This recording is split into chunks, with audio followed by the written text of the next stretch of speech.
Hey everyone, Noah Zerby here. This is one of my favorite lectures of the semester. Today I want to get us thinking about the question of development, the nature of progress, and to get us to consider, as the title of this talk suggests, our global future.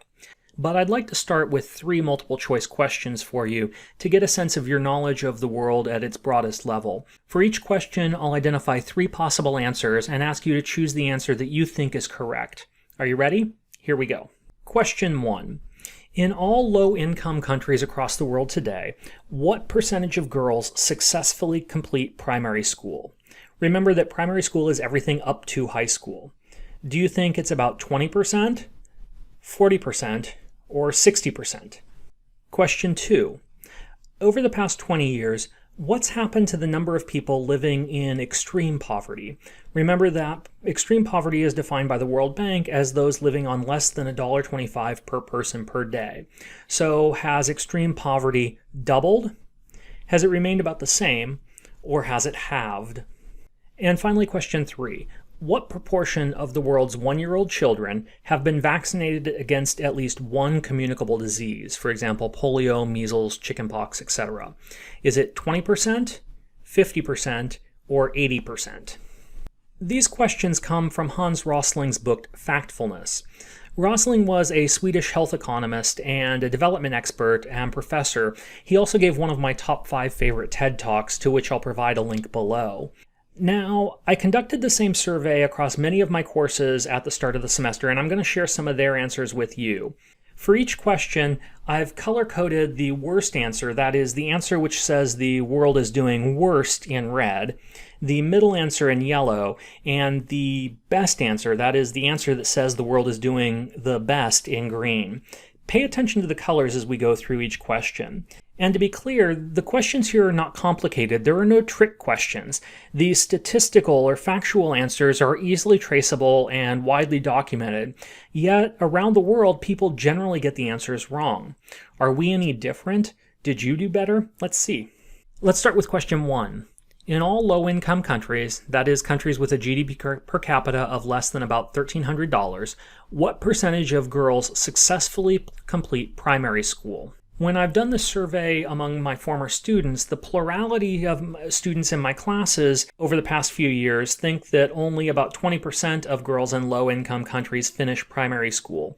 About a quarter said that 60% did. Would you be surprised to learn that the correct answer is 60% of girls, even in the world's poorest countries, complete primary school? But my students are hardly alone in getting this question wrong. In fact, they generally do as well or even better than people worldwide.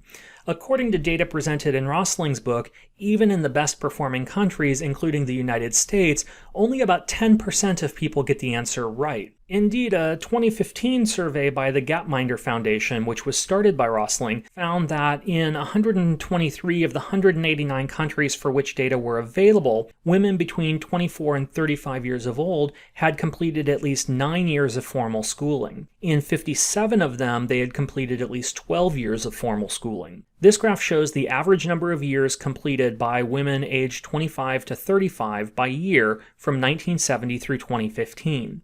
Notice the steady upward improvement from a mean of just 4.2 years of schooling in 1970 to a mean of over 10 years in 2015.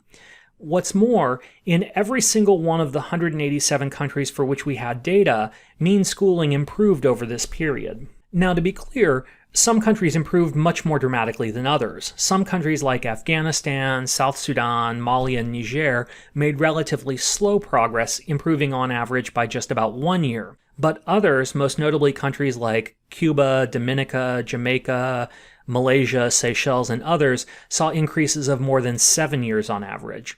The point here is that while there's still work to be done, we've made considerable progress in moving towards a more equitable education for women and girls. How about question 2? In the last 20 years, has the proportion of the world's population living in extreme poverty doubled, halved, or remained about the same? About half of my students thought that the proportion of the world's population living in extreme poverty had doubled, while a little less than thirds said that it had halved. The correct answer is that the proportion of the world's population living in extreme poverty has almost halved over this period. But again, my students are hardly alone in getting this question wrong. In fact, they generally do better than people worldwide. According to Rosling's book, most of the world doesn't do very well, and only 5% of Americans got the answer right. Even among the best performing countries, Sweden and Norway, only a quarter of people knew that the proportion of the world's population living in extreme poverty had declined by over half in the last 20 years. More than half of those surveyed believed that the proportion of the world's population living in extreme poverty had doubled in the past 20 years, literally the exact opposite of what has actually happened. And don't just take my word for it. The World Bank defines extreme poverty as those living currently on less than $1.90 in purchasing power parity constant dollars per person per day. This figure shows these numbers globally. In 1980, about 44% of the global population lived in extreme poverty according to World Bank figures. If we start in 1998 for roughly a 20-year window, we find that about 36% of the world's population lived on $1.90 per day. By 2015, this figure had declined to about 700 million people, or about 10% of the global population. The figure is actually more than halved. In fact, in many ways, we're living through the greatest decline in global poverty ever seen in human history. And yet our perception is often that things are getting worse, not better. And here's another way of looking at the same data, which shows the drop-off in the number of people living in extreme poverty, shown in red in the chart, declining sharply beginning in the late 1990s. Now, to be clear, the distribution of this progress has been incredibly uneven globally. As we can see here, in 1998, the vast majority of the population of China, India, and across Africa lived in extreme poverty, reflected in varying shades of orange and red in this map. But by 2017, extreme poverty had largely been eliminated in much of China and had declined markedly across much of Asia and the Americas, reflected in the transition from reds and oranges in this map to yellows. Work still needs to be done, particularly in sub-Saharan Africa, but even there progress is being made, as the changes between the two maps suggest. There are, of course, questions we can raise. Many have questioned whether the fairly arbitrary figure of $1.20 or $1.90 per day as a measure of extreme poverty should be increased to something like $7.40 or even $15 per day.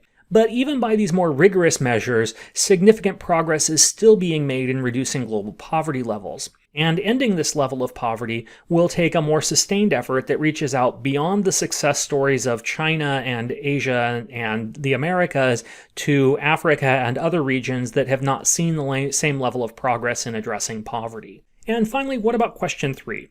What proportion of the world's 1-year-old children have been vaccinated against at least one communicable disease? I suspect you see where this is going. My classes have generally been divided across the 3 options, with about 1/3 selecting each. But what's the correct answer? More than 80% of the world's children have been vaccinated. Indeed, more than 85% of 1-year-olds globally have been vaccinated against diphtheria, tetanus, and pertussis, or whooping cough. But again, the general perception is completely mismatched from reality. Interestingly, people in developing countries generally had a more accurate understanding of what's going on. While only 17% of Americans got the answer correct, the median estimate for all Americans was about 35% of children globally had been vaccinated. Japanese answering the same question believed it was about 18%. But respondents in countries like Kenya and Senegal performed better, believing that about 60% of children had been vaccinated. Still, that's about 20 percentage points too low, but it's much closer than our estimates in much of the developed world. And just so you don't think I'm cherry-picking data here, we see that it's not just diphtheria, pertussis, and tetanus for which vaccines rates are increasing. Coverage of polio, measles, hepatitis are also all well above 80%. To be clear, the world isn't perfect. Children in the poorest countries are still vaccinated at rates that are far too low. According to the World Health Organization, about 85% of the children in the world were vaccinated against measles in 2017. In many traditionally defined developing countries, vaccination rates were far above global averages. China vaccinated 99% of its 1-year-olds, as did Cuba, Iran, Nicaragua, Eritrea, Tanzania, Sri Lanka, and more than 25 others. At the other end of the spectrum, only about 20% of children were vaccinated in South Sudan, and only about 30% in Equatorial Guinea. Nevertheless, improvements in global measles vaccine coverage resulted in a dramatic decrease in the number of people dying from measles, with annual deaths declining from more than 2.6 million per year in 1980 to 73,000 in 2014, a decline of more than 97%. According to Gavi, the Vaccine Alliance, a public-private partnership between the World Health Organization, UNICEF, the World Bank, and the Gates Foundation, in 73 of the world's poorest countries, vaccination rates, particularly for children under 1, are still well below levels recommended to establish herd immunity. Remember that the figures here are global averages and include countries like China with large populations and well-established vaccine programs. Nevertheless, this increase in vaccine coverage and the corresponding declines in under 5 child mortality rates around the world are important milestones that should be celebrated, not ignored. What's particularly interesting about our collective misperceptions is that we can chart vaccination rates over time. The average American's estimate for vaccine coverage would have been reasonably accurate in 1983. That is to say, if we take the average of all Americans' estimates for vaccine coverage, we generally believe that about 35% of the world's children were vaccinated against some disease. That was true in 1983. Today, the figure is more like 85%. This leads to some interesting and, I think, important questions. Why are our perceptions and beliefs about the world nearly 4 decades out of date? Why do we seem to be stuck in a view of the world that may have been accurate in 1980 but isn't today? And what are the real-world implications of our outdated worldviews? These are the questions I want to address in the rest of this video. And I also want to mention that it's not that I've just cherry-picked statistics to paint a rosier picture than is actually the case. It's not just the number of girls completing primary school, the number of people living in poverty, and global immunization rates that are improving. I could have chosen literally dozens of other measurements. Did you know that outside of the English-speaking world, inequality is actually declining? Did you know that the population growth rates worldwide are slowing, and that most demographers believe the world's population will stabilize at about 9.5 billion people by 2050? Did you know that the proportion of undernourished people in the developing world has declined from about 1/3 in 1970 to 1/4 by 1990 to about 13% today? Did you know that life expectancy has doubled around the world through the 20th century, such that the average life expectancy globally today is about 70 years? The shortest life expectancy is in Sierra Leone at about 50 years, but most countries perform significantly better than that.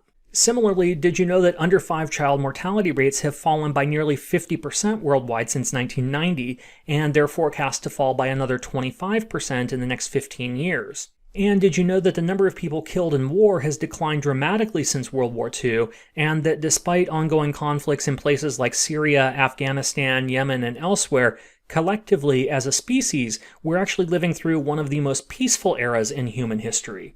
I'd be willing to bet that the majority of us didn't come into today knowing that already, and even more might have guessed that the opposite was true, that inequality was increasing everywhere, that overpopulation was an overriding concern, that more people were hungry, that life expectancy was worse, that child mortality rates were stagnating or getting worse.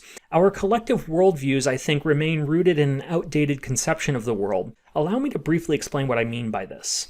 We've normally thought of the world as divided into 2 groups. The labels we apply vary: developed and developing, global north, global south, rich and poor, and so on. On this chart taken from Gapminder, countries are represented by bubbles. The size of the bubble reflects the total population, and their color corresponds to the region of the country. Higher rates of child mortality are reflected along the vertical axis, and larger families are reflected along the horizontal axis, that is, the number of babies measured per woman. As we can see, in 1965, the world was divided into 2 groups. The first group was made up mostly of the countries of Asia, shown in red, Africa, shown in blue, and Latin America, shown in green. These countries were relatively poor, their health poor, and the children dying young, and families were relatively large to compensate for this. And by contrast, the second group of countries, primarily in Europe, were relatively rich, had relatively good health, most children survived into adulthood, and as a result, population growth rates were relatively slow. There was very little room in between them, and transitioning from one group to another was a difficult and time-consuming process.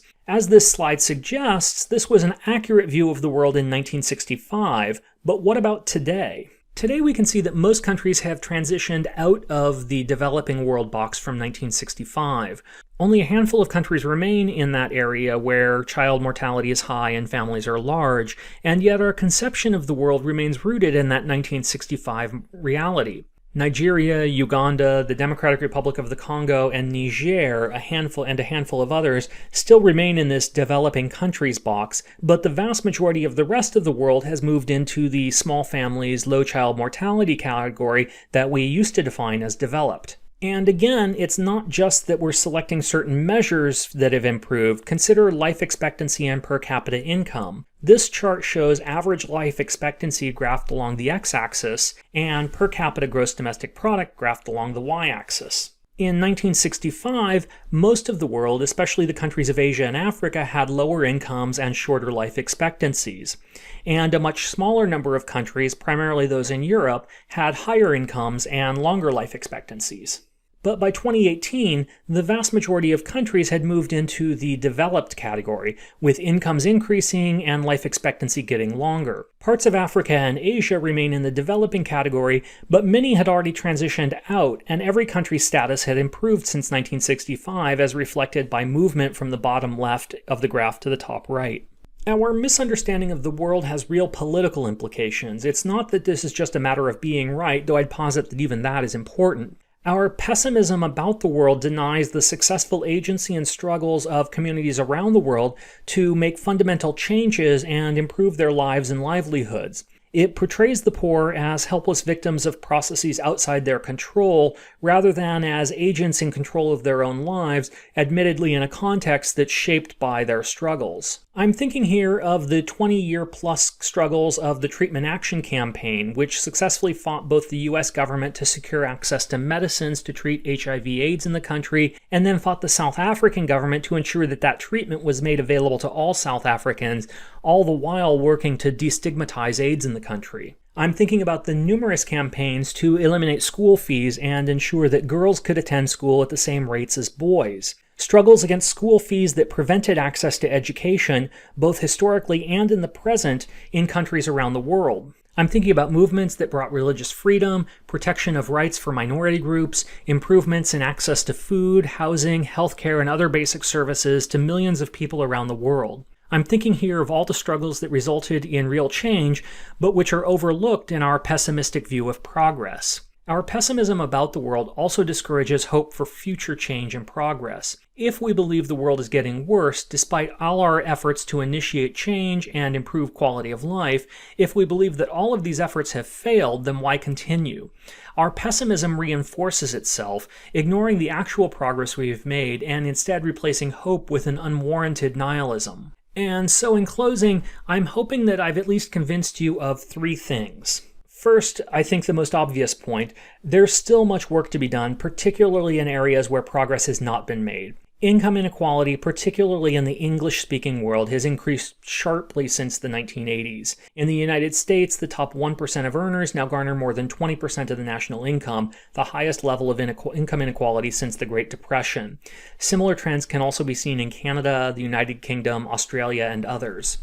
And in the area of climate change, progress has not been good. The decision of the United States to withdraw from climate negotiations means that progress in addressing the increasing concentrations of CO2 and other greenhouse gases in the atmosphere is likely to be slow at best. Second, I think that this suggests that our old models of viewing the world as being neatly divided into two distinct categories, rich and poor, developed and developing, don't accurately characterize the world today. We should avoid thinking about national averages and instead think about the dynamics within countries. We should ask ourselves, what do these numbers hide? What are we not considering? What work remains? And finally, that on many measures, the world is actually far better than we think it is. There are far fewer people living in extreme poverty. People around the world are generally living better, healthier, more productive lives than we believe. Yes, we still have work to do, but we've made a good deal of progress, and this should give us hope for the future. We still need to focus our energies to reduce extreme poverty in much of Africa, to achieve universal vaccination coverage, and to ensure universal primary and secondary school access, particularly for girls. But our progress in these areas and others should assure us that such efforts can be successful. I'm curious to hear what you think. Leave your thoughts in the comment section below, and thanks for watching, everyone. Have a good day. Bye.